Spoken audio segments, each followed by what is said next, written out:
La Superintendencia de Industria y Comercio sancionó a Azocaña, el gremio de la industria azucarera, y a 12 ingenios con 320.000 millones de pesos porque, según la entidad, obstruyeron importaciones de azúcar. La sanción de la Superintendencia de Industria incluye a Cianza, Dixa, Azocaña, 12 ingenios y 14 directivos porque, según la entidad, concertaron los precios del azúcar en Colombia.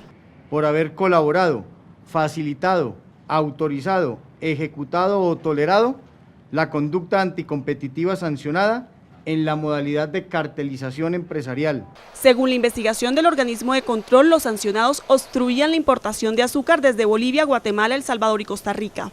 Las sanciones impuestas por la superindustria ascienden en total a una suma superior a los 320.000 millones de pesos.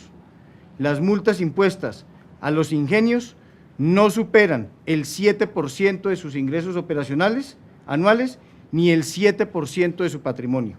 También investigó el Fondo de Estabilización de Precios y pidió que en 6 meses el instrumento sea ajustado. La superindustria concluyó que el FEPA, como mecanismo de intervención del Estado en la economía, fue desnaturalizado por las decisiones que durante muchos años adoptó su comité directivo, convirtiéndolo en un instrumento idóneo para la repartición de cuotas de producción o de suministro de azúcar en el mercado colombiano. Contra las decisiones proceden recursos de reposición. A propósito de este tema, saludamos a esta hora a Néstor Humberto Martínez, vocero de los ingenieros. Doctor Martínez, buenas noches. ¿Cómo recibe el sector azucarero esta sanción? Bueno, realmente con perplejidad. Es la primera vez en la historia del país que un sector recibe una sanción de esta envergadura, de esta naturaleza. Se acusa a la industria azucarera de haberse cartelizado para impedir importaciones a Colombia, por ejemplo, de Costa Rica. Y aquí tengo el documento donde todos los exportadores costarricenses dicen que nunca han tenido limitaciones para exportar azúcar a Colombia. Y es la primera vez que se habla de limitaciones a la exportación del azúcar en El Salvador y Guatemala. No hay un solo antecedente. En la resolución de apertura de esa investigación no se habla de eso.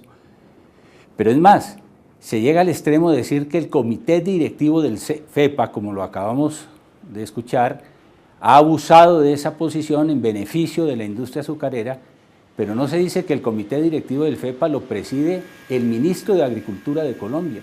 ¿Acaso es una acusación a los gobiernos de los últimos 2 años que han regentado las políticas de la industria del sector? La Superintendencia de Industria y Comercio ratificó la sanción contra 12 ingenios azucareros. Según el superintendente Pablo Felipe Robledo, las empresas obstruyeron la libre competencia al restringir las importaciones de azúcar desde Centroamérica. La sanción, que estaba tasada en 320.000 millones de pesos, pasó a 260.000 millones de pesos. La superindustria exoneró a 2 altos directivos. Las sanciones ratificadas por la Superintendencia de Industria y Comercio ascienden en total a 260.000 millones de pesos. De esta manera, el superintendente Pablo Felipe Robledo falló en última instancia en contra de los 12 ingenios azucareros y su gremio. El monto de la sanción pasó de 320.000 millones de pesos a 260.000 millones de pesos. Sin embargo, continúa siendo la sanción más alta de la historia. La Superintendencia de Industria y Comercio ratificó las sanciones impuestas a Azocaña, Ciamsa. A pesar de que los azucareros presentaron un recurso de reposición y anexaron el certificado del gremio azucarero de Costa Rica, en el que los productores de ese país aseguraron no haber sufrido ninguna restricción para importar a Colombia, el superintendente Robledo no modificó su decisión. Sí se tuvo en cuenta la certificación, se valoró, pero se le dio más peso a las otras pruebas que habían en el expediente. La sanción a Azocaña estaba tasada en principio en 30.000 millones de pesos, se redujo a 579 millones de pesos, ya que se comprobó que la sanción inicial no respondía a la realidad económica del gremio.